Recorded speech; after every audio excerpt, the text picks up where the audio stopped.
First thing I want people to see is the cover of your book.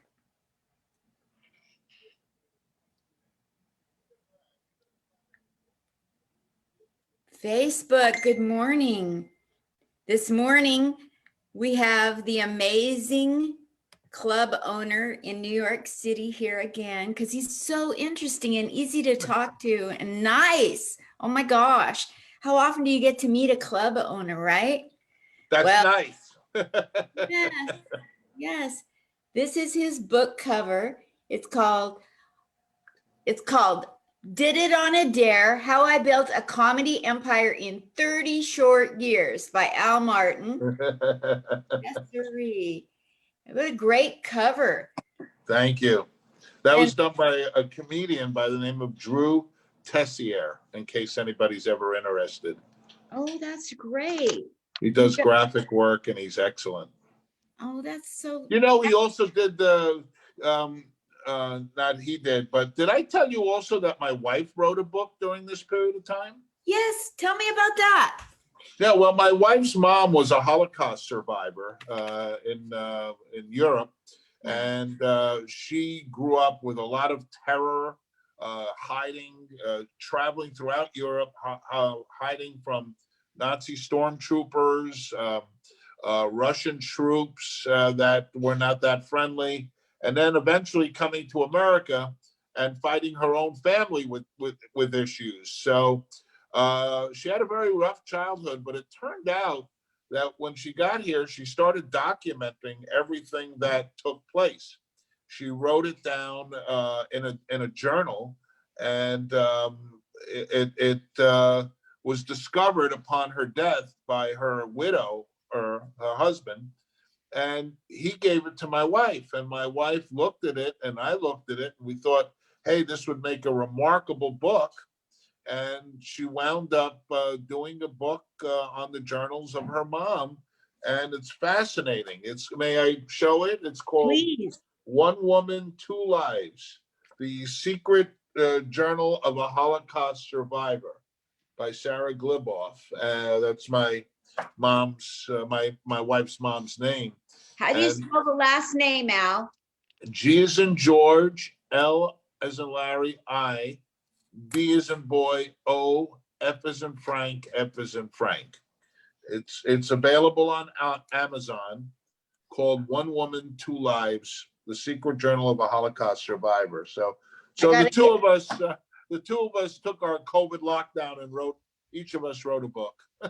That's amazing. You know, my dad and my mom survived the Holocaust.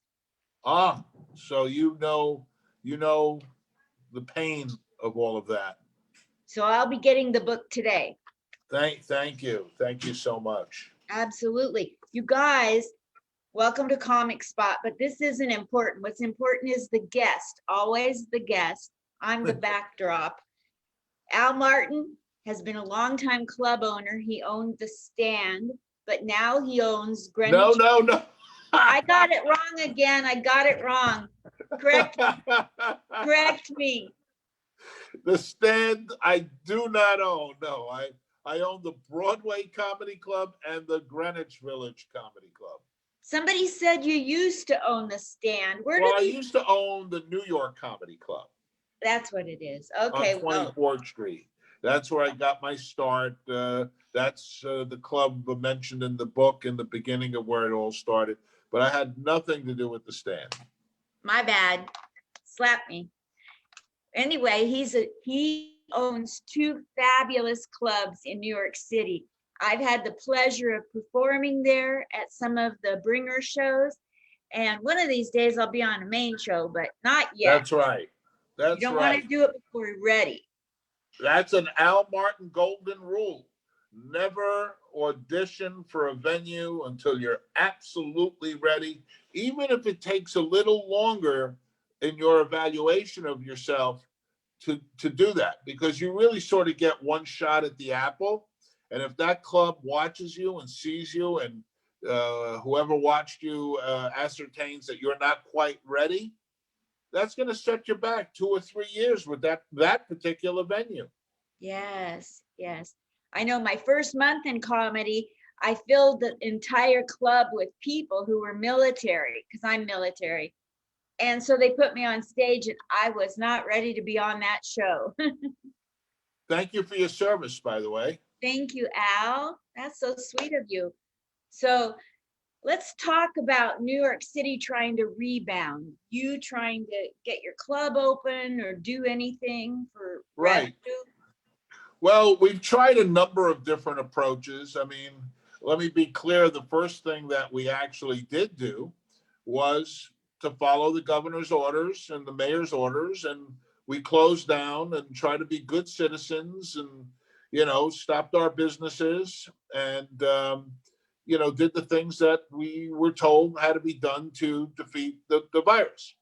Then, as the city and state started slowly coming out of it and reopening, um, we were given the indication that we were um, one phase behind indoor dining.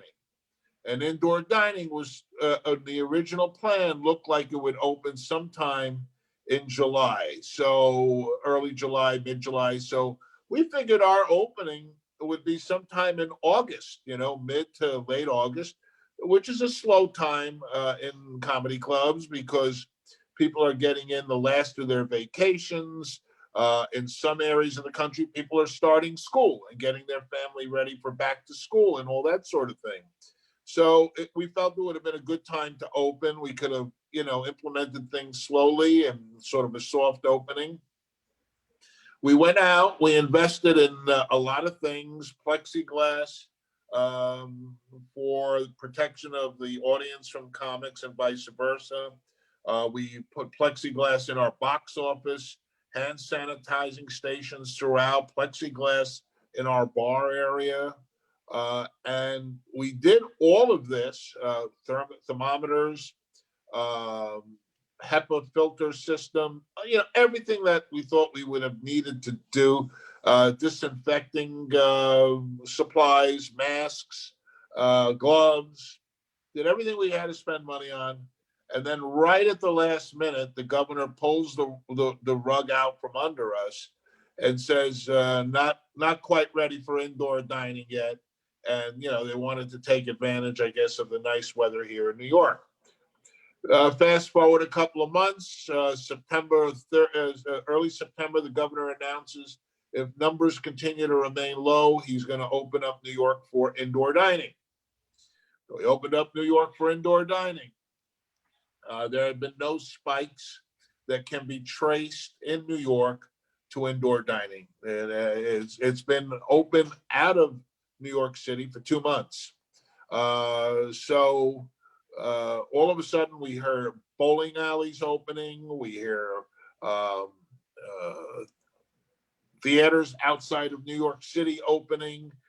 Indoor dining announced to open in New York City September 30th, and still no mention of comedy clubs. So we were very fortunate to have a state assemblyman, Janaris from Queens, sort of take up our cause. And we held a rally in New York, and we were sort of negotiating behind the scenes with the representatives of the governor's office. They asked, and the New York City nightlife, and we were asked to submit a proposal on how we plan, if we were to open safely. So that plan was submitted, and nothing happened as a result of it. We're sitting here now 6 weeks later, and the last thing we heard the governor announce is that comedy, and he specifically pointed out comedy, is not an essential thing in the middle of a pandemic. And I'm not sure what the game plan is to keep businesses closed and how they expect, people to support their families. Then, both sides in Congress can't seem to agree on a pandemic stimulus package, which is disgraceful. You close businesses, you tell them not to open, and then you want to know, and then you don't even come to an agreement to help them in any way, shape, or form. And it was based on a lot of thinking and consideration. We felt we're not going to get opened. They're not planning on opening us for anytime soon, especially with numbers starting to trickle up in New York, which again have nothing to do with the indoor stuff. It's mostly private parties that people are having, which are unregulated, unlicensed, um, and school parties with back to school college students and religious communities that are not adhering to masks. These are the things that are causing spikes in New York. And we kind of believe that the governor is going to use these spikes to continue to keep us shuttered and closed down. Now, we've seen one club already go out of business, Dangerfields. We've seen UCB close down in New York. Um, so there's some, and there are at least two or three other comedy clubs that I think are in very serious, or comedy venues that are in very serious financial issues. And these are people's jobs and livelihoods, and it's not a good thing. So we decided, the bottom line is, we decided, and we really feel like we had no choice. We've been closed 8 months already.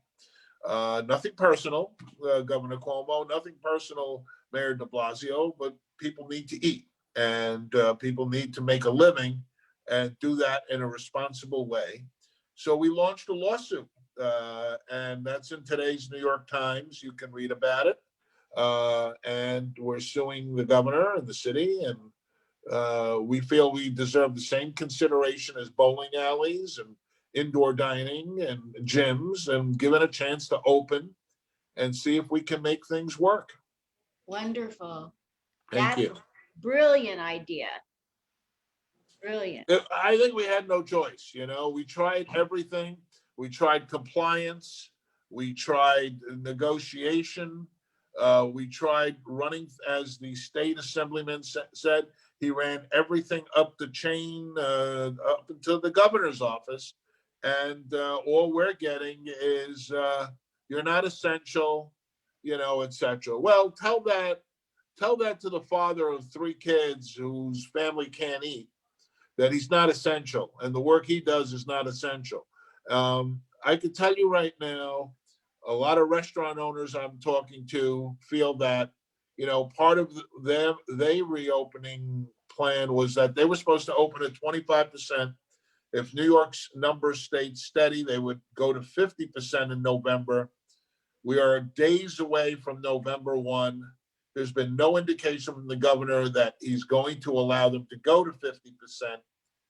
And I can tell you, quite frankly, I think tons of restaurants are going to close their doors if they don't get 50% indoor dining. You just cannot operate a restaurant at 25%. They said if they open, they lose money. Yes. So, I mean, it's insane. And I don't know what New York's end game is. I have a theory on what that is, but I can't say for sure. But I think that they're hoping that Biden wins the election and that the Democrats take over the Senate, and they'll be predisposed to giving New York a bailout and save New York. And then the governor can continue to keep things closed and maybe get some help to people, but he won't be forced to reopen because of New York's dire financial shape. Now, if the Republicans hold the Senate and President Trump is reelected, that puts the governor of New York in a very dire strait, and it puts them in a very tough situation because they will not be able to pay their bills. They've now gone 9 months with a good deal of the workforce not paying payroll taxes. A lot of businesses have been closed. They're not paying sales tax because they're not collecting it. And a lot of property owners are not getting their rent. So they're going to have difficulty making their tax payments. So how do you continue to pay firemen, teachers, state troopers, government workers their pay with these kind of serious declining revenues? So there's an apocalypse going to hit New York very soon. Yes. Now, I know that Steve Marshall, he hosted for you for like 9 years, Yes, he and did.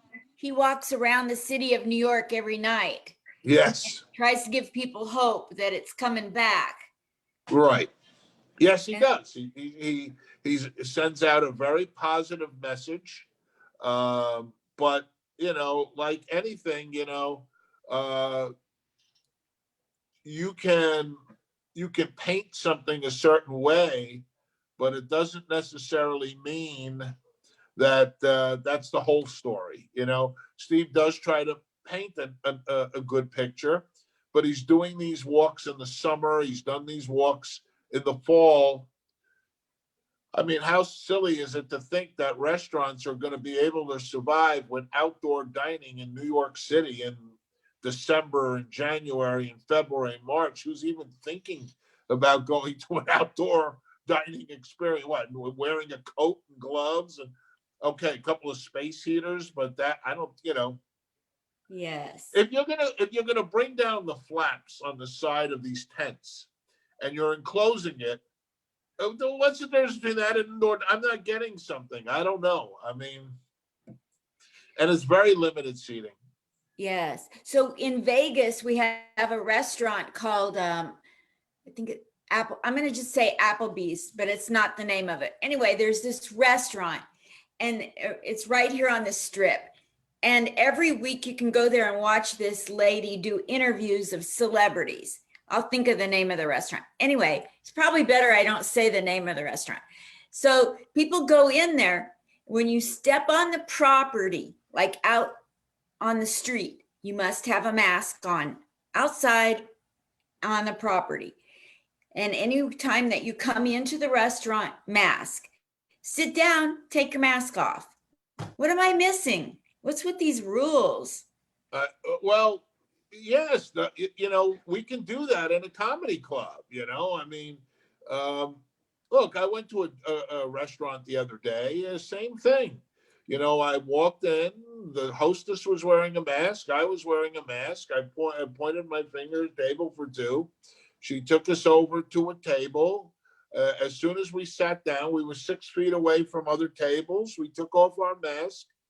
We enjoyed a nice dinner. The waiter came over with a mask on. Plus, he gave us a touchless menu option on our phone where we can take a picture of the menu and it pops up on our phone. And it was a good experience. I felt safe. I walked out. I went home.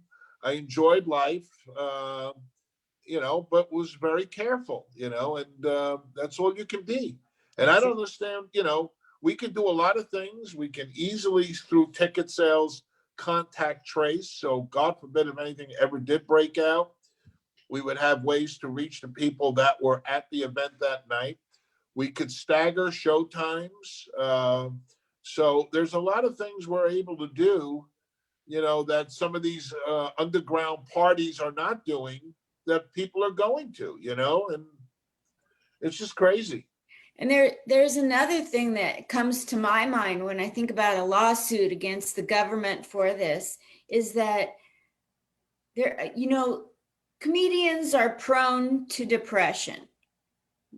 Let's just open up the topic. Oh yeah, yes, of course. And how many of them are worse psychologically because of this downturn? Yes. The answer is yes and yes. And how many business owners are now in a state of depression because they don't know how they're going to pay their bills and support their family? How many cases of domestic violence has this caused because somebody has lost their mind that they can't support their family?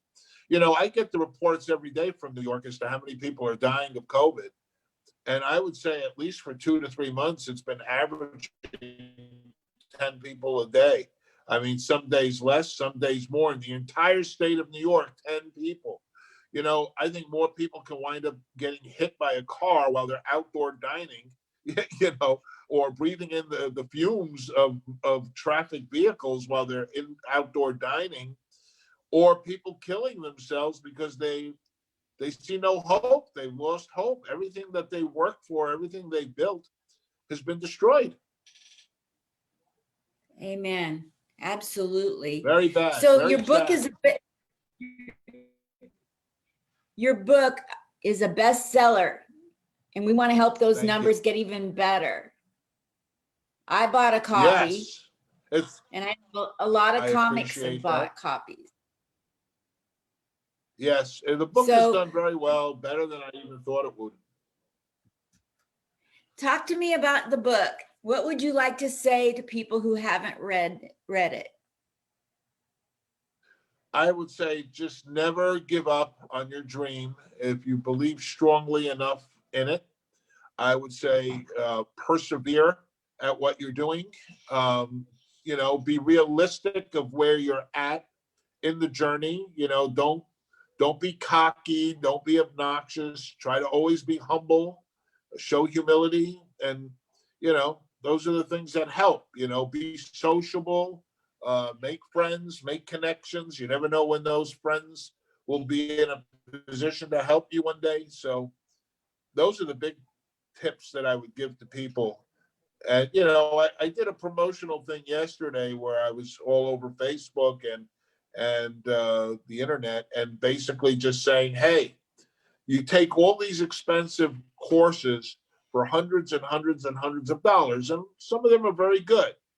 But for $9.95, you can get into the mind of someone that's operated comedy clubs in Manhattan for 30 years, someone that started with nothing in the business, someone that was a comedian, has appeared on national TV.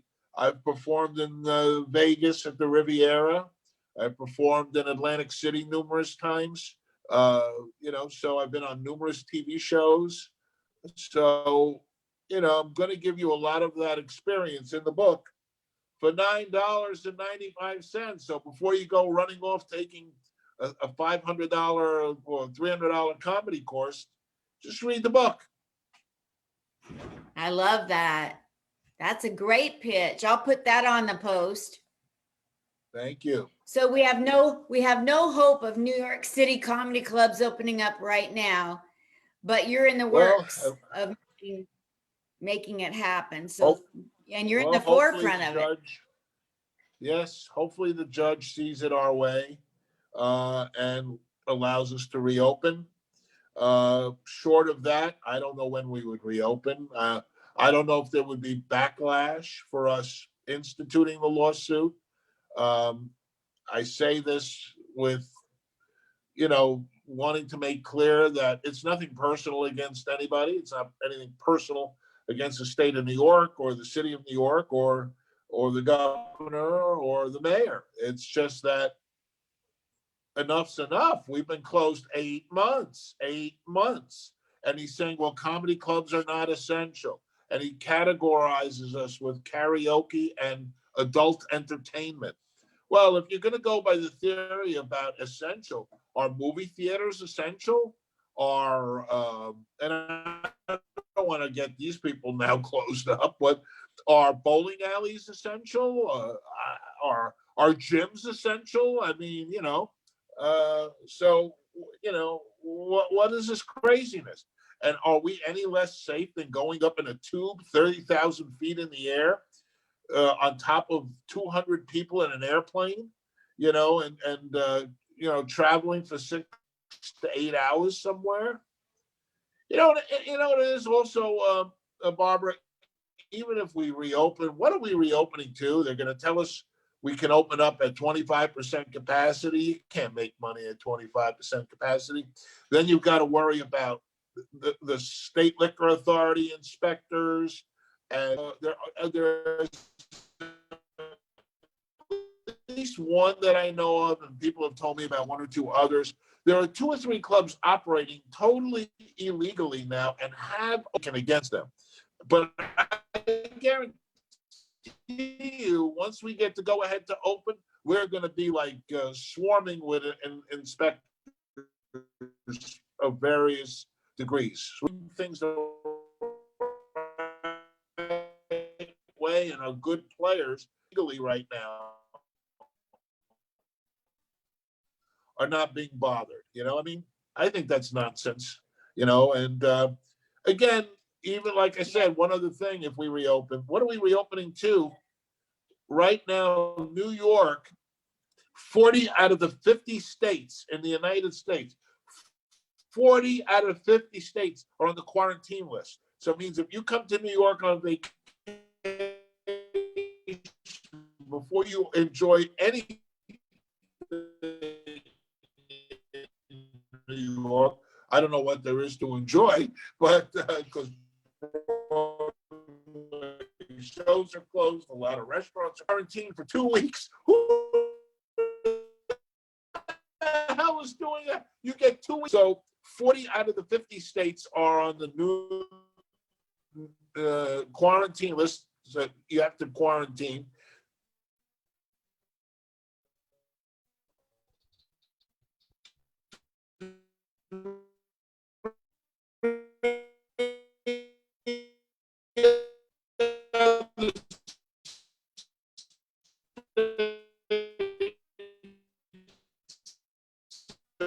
New York, New Jersey, and Connecticut, which they're saying don't come with. The tourism business. I think you froze up. Are you there? Where did I get cut off? I'm here. I was trying to listen. Oh, okay. So you have to, there's a lot of quarantining going on, is what you were saying. Yes, yes. 50 out of 50 states, 40 of them are on the quarantine list, which even if we reopen, we'd be reopening to just local customers. That's it. My God. Yeah. What a mess. And out of those local customers, you know, a lot of them have been scared to smithereens about going out. New York, you know, I'm down in Florida. There's a very different attitude down here than I found when I came back home to New York for 3 months. And there's like paranoia in New York and New Jersey. Whereas people they could be a little bit more attentive here to masks and stuff, but you know, a lot of people are responsible and are wearing masks. There are some idiots like anywhere that don't. But most of the restaurants I've noticed, by and large, have been safe, operating safely. So I think you need to find that combination of opening up your businesses and living life, but being safe. And we're not doing that in New York. In New York, you're just surviving right now. There is no life to be led. You know, it's very sad what's going on there. You know, what really bothers me coming from a psychological point of view is they're saying that comedy is not essential during a time of crisis when a lot of people are severely depressed. Not just comics, but the whole world is depressed. And comedy's not essential for people who are depressed. According to the governor, we are not essential. The quote, there is a quote. If you give me 1 second, I'll pull it up. Sure. There is a